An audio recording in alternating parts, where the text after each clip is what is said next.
Nonprofit CEOs and presidents are constantly making consequential decisions, often under pressure or in isolation. I'm Adam Jeske, the Nonprofit CEO Advisor, and this is the Nonprofit CEO Podcast, where CEOs talk about the decisions they carry. Today, our guest is Dr. Philip Ryken, president of Wheaton College in Illinois. Phil, welcome to the show. Yeah, thank you, Adam. I appreciate what you do to encourage people that are in these key leadership roles. It can be lonely at the top, as they say, and we do benefit from learning more about the decision-making process of others. So appreciate what you do, and thanks for an opportunity to be on the program. Great. Thanks, Phil. Tell me about a consequential decision you've made while you've been president there at Wheaton College in Illinois. You know, when you first asked me that question, asked me to think about that question, I chuckled a little because I feel like I make lots of little decisions, but so many of the decisions on a college campus get made by others. And so a lot of my role is really a supportive role to the people that are in key leadership roles across campus. Higher education is very complex. We're one of the largest employers in our county. We manage hotels. We run a restaurant. We do all, we have an investment portfolio. We do all these things. And we don't need the president making decisions for most of those things. But one that definitely came to mind is our decision as a campus to take a legacy college transition program, which has been at Wheaton since the 1960s and has had very different names over the years. But it originally was a wilderness multi-week program for students to get ready for their college experience through strenuous physical challenge. And that program has changed a bit over the years. And it was often a program that maybe 200 or 250 out of 550 incoming students would do. But since coming to Wheaton College in 2010, I had thought, wow, if we could take this program and expand it to the entire incoming student body, which had many obstacles to it. But we made a decision following 2020 to make our passage orientation program, as we call it, mandatory for all new students. And it's one of the decisions I can definitely say that was my decision. I'm the one that said, this is the time to do this. We're going to go for it. And it was more of a top-down decision than I usually make. But that's one I'd love to talk more about. That's an interesting one. I have some familiarity with that program through family members. Tell me, what was around contextually that made it the right time? And maybe that's both external to the institution and internal to the institution, but as context for the program. Yeah, so just briefly on the program, we bring our students to campus really 2.5 weeks before classes start. And they have a mentored experience. And I can talk about what that experience looks like, both with an upper class leader and with a faculty member. And it's a small group of around 10 students. They have some challenging activities that they attack as a team. But the key to it is a faculty mentoring relationship. And students are talking with their faculty member about what is the good life? What does it mean to be in a liberal arts institution? What does it mean specifically to live in a Christian community? I mean, from their very first moments in college, they are talking about very important life skills. There's an intellectual formation to it. And we had research showing that this was a phenomenal difference maker for college experience. Very strong data-based affirmation of the program, particularly what it did for student retention, for their flourishing from their first year of college all the way through. We knew it was one of the best programs in higher education for college transition. And I had thought, we've got to offer this to everybody. And we had a kind of problem on campus because we did have a shorter orientation program at the end of passage that all students did experience. But one of the first things that students would talk about was, did you do passage? No, I didn't do passage. And if I didn't do passage, I feel like I've already missed something in college. And it actually, instead of being a unifying thing, was a mildly, divisive, maybe too strong a word, but it didn't bring people together. It actually created yet one more distinction. What happened was that during our COVID fall of 2020, we brought our students back to campus, but we were under strict social distancing from the state of Illinois. And we couldn't gather 1,200 people in our chapel for the beginning of our orientation program. We couldn't do most activities indoors really at all. So what we did is we issued every student a portable camp chair, and we dispersed students with their upper class leaders for their traditional orientation program to parks that were in walking distance of our campus. And we're abundantly blessed in Wheaton, Illinois. I mean, we have dozens and dozens of really nice public spaces. And we were intentional about employing some of the methods of group discussion, of group initiatives that we had learned at Honey Rock through our Passage experience. And in effect, we said, hey, we need some people that understand how Passage works to come down and help us do orientation, kind of, I would call it Honey Rock style. I had just a really fun memory of that experience, because typically when you gather everybody for your orientation, the president speaks to all parents, all students, all at once. It's a tone setter. You can cast vision. I wasn't going to have that opportunity. And I wasn't going to have the opportunity really to welcome people to campus properly. So my wife, Lisa, and I got on our bikes the first day of orientation. And these students were scattered all over the city of Wheaton. And we rode around to basically every small group discussion in the city just to briefly say, hey, we're the Rykens. Welcome to Wheaton. We're glad you're here. We're going to make it through COVID. Like it brought a real personal touch. But it also helped me see how that day was going and what was happening. And I just saw what it was like to bring some of these approaches to an entire student body. And I came away from that saying, we can do this. And so it was more than just a personal belief that we could do it, but actually people had experienced what it was like to scale up this particular program, which was very bespoke, intimate, small base, but it could be scaled to an entire student body. And I knew we would never have an opportunity like this to make Passage mandatory for all students. So that was the catalyzing event. So that was fall of 2020. When did you go to the all campus, all new students are going to this fall orientation passage Yeah, program? we fall of 2021. And if you know how slow higher education moves, you know that that's so we had to make a decision. I mean, we probably made a decision in September already that we were going to do this.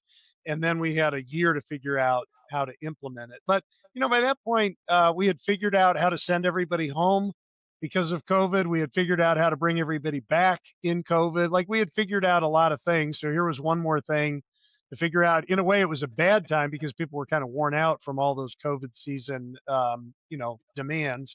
But it was also a really good time because we had demonstrated maybe more nimbleness and agility as an institution. I find myself in conversations like this often thinking about the lessons from COVID. I really hated 2020 and 2021. Those were not good years for me personally. But I do think that they showed us, oh, things that often have to take a long time, quote unquote, can move really quickly. We learned how institutions can move much more rapidly than we often give ourselves credit for. No, that's true for sure. I had one of my colleagues said, I feel like I've seen Wheaton College change more in 2 weeks than I have in the last 60 years. So he was being a little bit funny about it. But I mean, if you had told faculty members you're going to have to do all your teaching online and we're going to start in a week, that was obviously impossible. There were many, many unexpected blessings of the COVID season, and we're still dealing with many negative effects from it, but also it did catalyze certain changes. And for us, this is one that was really, really positive. I imagine in hindsight, you're happy with this decision. You've seen some of the fruit of those classes coming through. Now you're a couple years on. And so you see what a difference it made for those relationships to get cemented right out of the gate, for a deep connection with a professor from day one.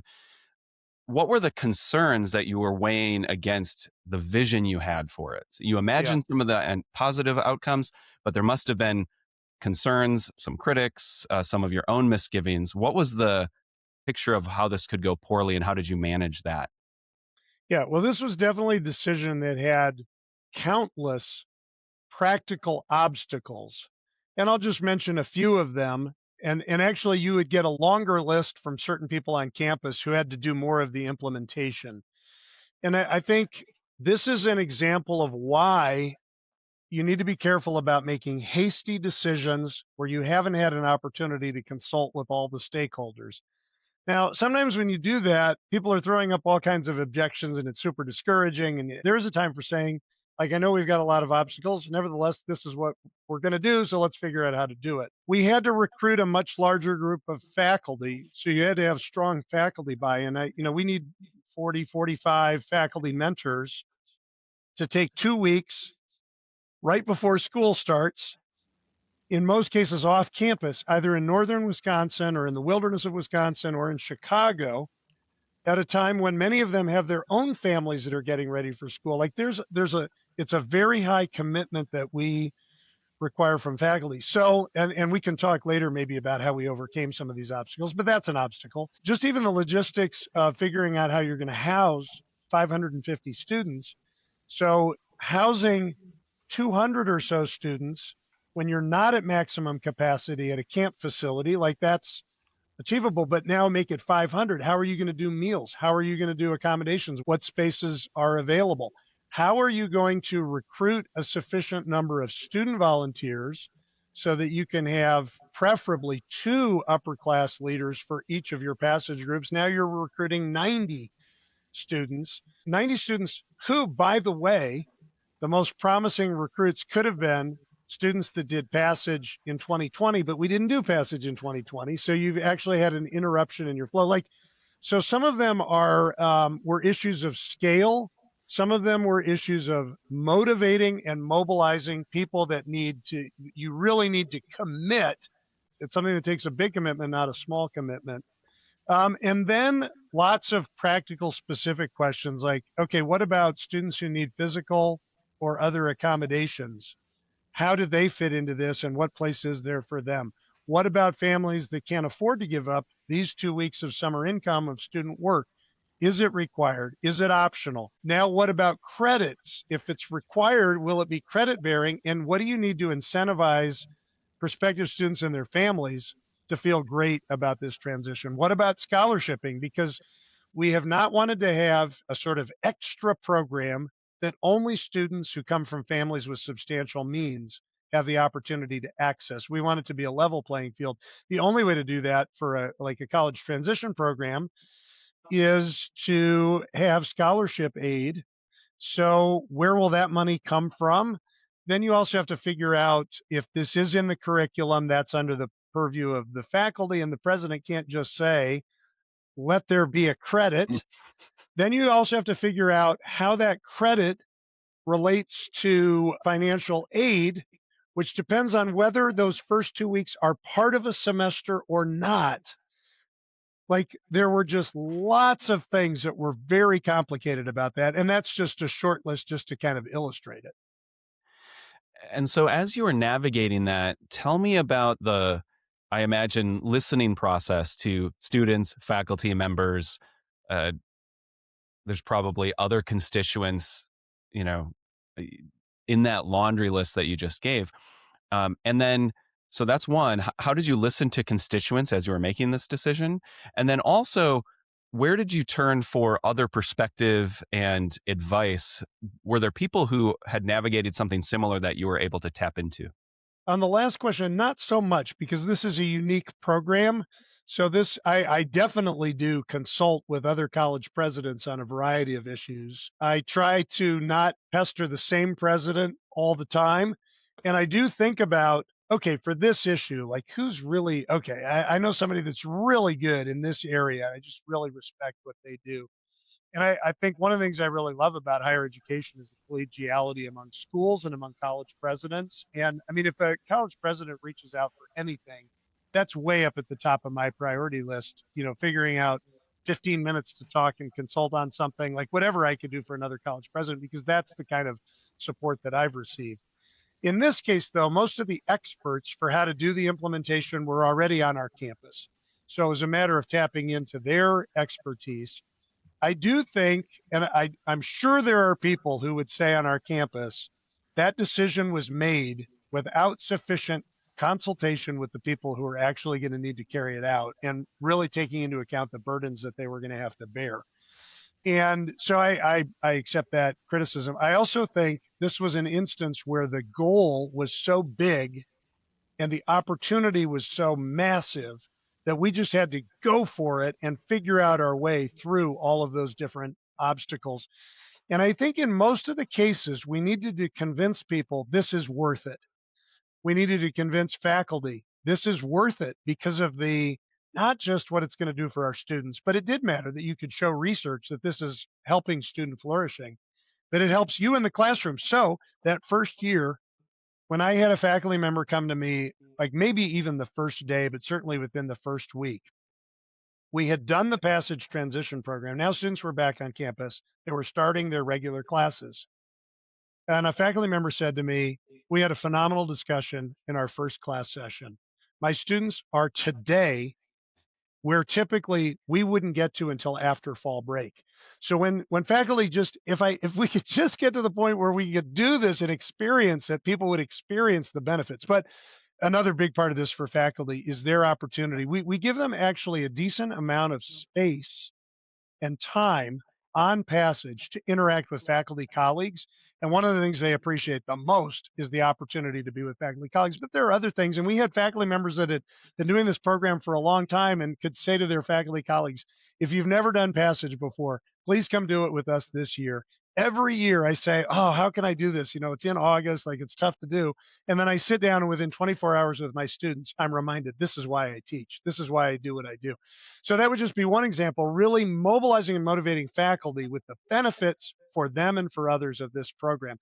And then with families, maybe that had questions, it helped us to be able to say, look, if you really need to opt out of this, you can get a waiver. You don't have to do this. But we want your son and daughter to be with his or her entire class and have this experience. By the way, this is the most inexpensive credit hour you will ever receive in higher education. It's so low cost for the value of what you receive. And there are scholarships available. If this is at all a hardship for your family, here's how you apply and here's what the price will be. Like we needed to just get people to the place of saying, okay, this is worth it. Or at least I don't know if this is worth it or not. I hear you telling me that it is worth it and I'm willing to, try with you. So those were some of the hurdles we had to overcome. You've been president for a while, maybe 15 years or so? Yeah, this is my 16th year at Wheaton Yeah. College in this capacity. Yeah. And before that, a decade on the Board of Visitors and Board of Trustees. So Okay. it's more than 25 years in Yeah. leadership roles here. And so as you think specifically about the 15 and a half years since starting in this role, what are the areas of the role of college president where you find the most challenging decisions needing to be made? Yeah, so really good question. Joe Stoll formerly served as president of Moody Bible Institute and then of Cornerstone University in Michigan. And he said to me early on, you know, congratulations. From now on, the only decisions that you're going to have to make are the hard ones. Because if they were easy to make, other people would be making them. There is something to that. To me, all of the hardest problems that you have in any leadership role are problems involving human beings. They're people problems. People's weaknesses, their finitude, as well as their fallenness, their limitations and the mistakes they make, how they respond. Like that's always going to be the hardest thing. And some of the hardest costs in leadership are the just relationships that are broken because for one reason or another, you've made decisions that people feel are adverse to their interests. It's people problems. Now, and there are plenty of other challenges, regulatory, financial. What makes those problems hard to work on typically does have an interpersonal or human dimension. Hmm. Well said. I sometimes make the offhanded comment that people are the worst, which is sort of like a a theological commitment. It's a it's a belief about humanity, sort of a doctrine of our fallenness. And I am a person, and so I'm included there. But yeah, the human landscape, the human dynamics are where most of the stickiest things arrive. Well said. Yeah, and I mean, people are the best too. I mean, Yeah. as a Christian, I believe human beings are made in the image of God, and that gives us a special place in the universe. and there's a beauty, but there's also a brokenness. Yeah. I won't have this verbatim, but Pascal has a nice comment about how splendid humanity is, even in its ruins. Mm. People could probably Google that and find something close to that somewhere in Pascal. But that makes it very important as a leader to see the best in people. I find it very helpful to believe the best about people's motives, and particularly when, people on a leadership team are frustrated with somebody, maybe even within the leadership team, just to point out, let's not forget the strengths that this person brings to our community. And then also to have as much empathy as we can have, because some of the temptations that people are falling to are ones that are tempting for us as well. So I think if you really understand the human condition as a leader, you could only respond in empathy. Well said. Yeah, don't let me wallow in my in the on the brokenness end of the picture. That takes me into our lightning round. You already started into one of the questions that I like to ask. Phil, are there other quotes that you find coming to mind frequently as you go about leading at Wheaton College? Yes, this would have been an even better question if you had prepared me for it. So we've got a few things that we say at Wheaton College. Some of them come from my predecessors. So V. Raymond Edmond was president of the college in the middle of the 20th century. He liked to remind students, particularly in October and February when they were starting to have finals, it's too soon to quit. So it's too soon to quit. Persevere. That's a good word for us. Also, another phrase he had, which our trustees will sometimes latch on to: don't doubt in the darkness what God has shown you in the light. So if you had a conviction, a decision you made, you felt strongly this is the right thing to do, and you're starting to encounter difficulties or problems, don't just all of a sudden be doubtful about it. No, you had a clear conviction that this was an important leadership decision. I mean, an example for me is the decision our trustees made, and I was on the board at the time, but I was, pretty new and definitely deferential to the wiser trustees around the table. But in 2008, the stock market crashed in early October. Our decision to build or not build a new science center came up in the middle of October. And the trustees just felt a strong conviction. We absolutely needed to have this building. We needed to trust God to provide the financial resources. Now, that took a while and it was a long story, but it was absolutely the right leadership decision. And it had to do with having confidence about, what in this case, what they believed, a direction that God had led them. What are other things I'm always saying to my team? I'll probably think of some later in the lightning round. That's fine. If something does come back up, feel free to insert it. You have a unique long-term relationship with your institution. Um, your father was a president there. You served as a trustee in advance, and then you became the president. What do you wish someone had told you before you took the president role? Yeah, not much, because we operate with such a high level of transparency between administration and board at Wheaton College. There were very few surprises for me. But one that was a surprise almost on day one is my long serving, wonderful provost, Stan Jones, had a Parkinson's diagnosis, which he had been sitting on until the transition was made.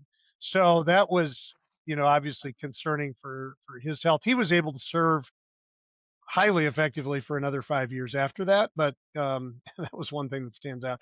One of the biggest surprises for me has been how many legal issues there are in higher education. I mean, hardly a week goes by without needing to consult the college's general counsel on this, that, or the other thing. And I'm probably surprised by the quantity of that. I also, I think some of the things that somebody could have told you, you might not have wanted to know anyway. So I never expected this to be a role that would not involve significant hardship, public scrutiny, criticism. That's just my understanding of what leadership involves. I've experienced it much more intensely here, all of those, leadership challenges. But I don't know that it would have helped me at all to have somebody say, like, no, here are the exact challenges, you're going to face. Phil, tell me about a couple of books that have been foundational for your leadership in this role.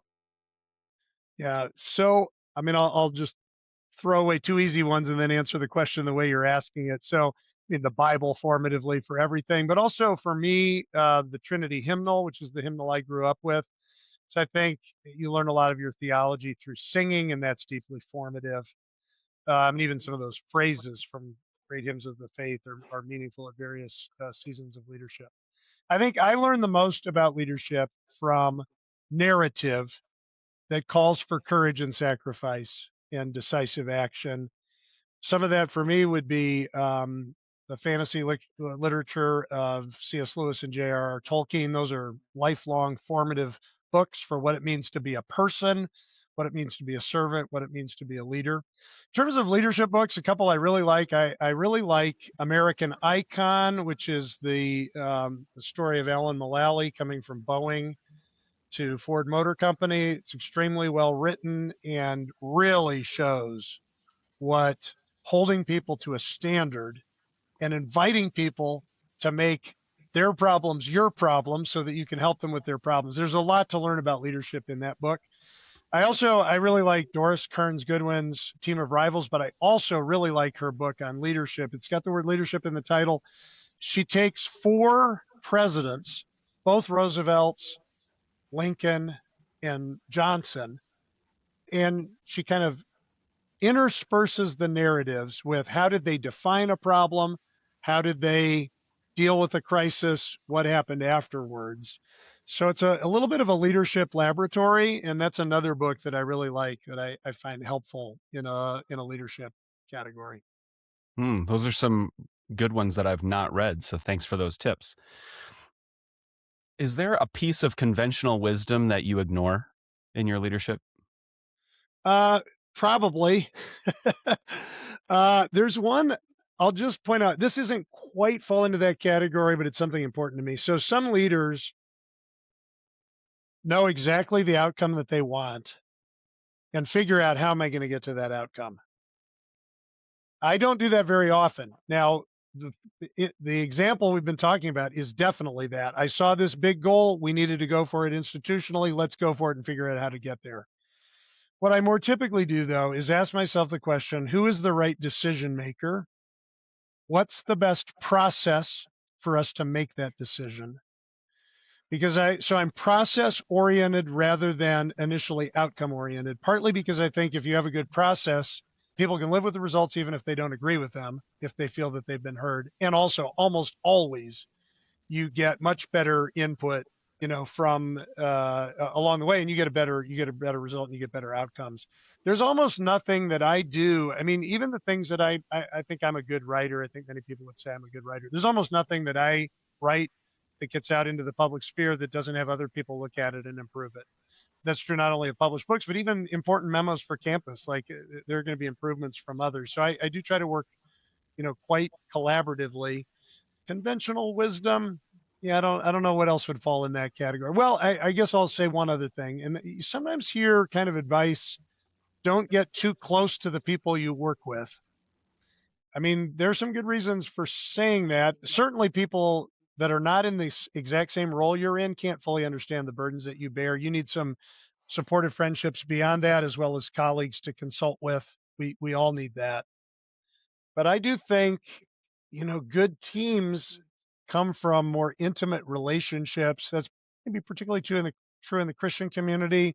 We like to pray for one another as a leadership team and for what's going on in our families and be supportive personally in various ways. Of course, that becomes very challenging if you've got to make tough personnel decisions, if you've got to tell people things they don't want to hear, which sooner or later we all need to hear things we don't want to hear. But I think you want to do that out of the strength of the relationship, not treating it a bit more standoffishly. So love the people that you work with. That's good. Dr. Philip Ryken of Wheaton College, what do you love about what you do?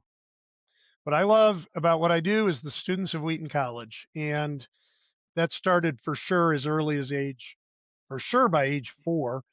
The heroes of my childhood were the college students that were in our home. babysitters. I was in fourth grade, we started traveling pretty frequently to England for entire summers. And those students were my big brothers and sisters. I just believe in what God does in the lives of Wheaton students on campus and does through them as they become graduates in the world.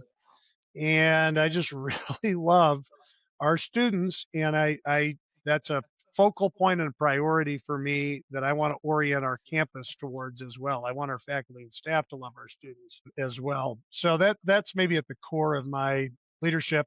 I also love the complexity of this work, and it touches on so many things I enjoy. If you're in college communities, there's music, there's art, there's science, there's athletics, there's worship.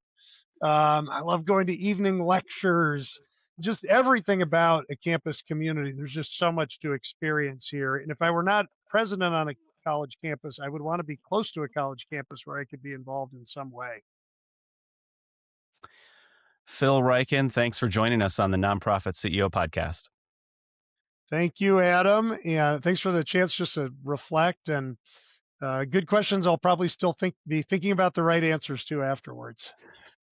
And if you are listening and know a nonprofit CEO or president who's carrying something significant, send them this episode. And if you want more of the patterns I'm seeing across hundreds of conversations with CEO conversations, you need the Nonprofit CEO Briefing at nonprofitceo.com. I'm Adam Jeske, the Nonprofit CEO Advisor. Thank you for what you are leading.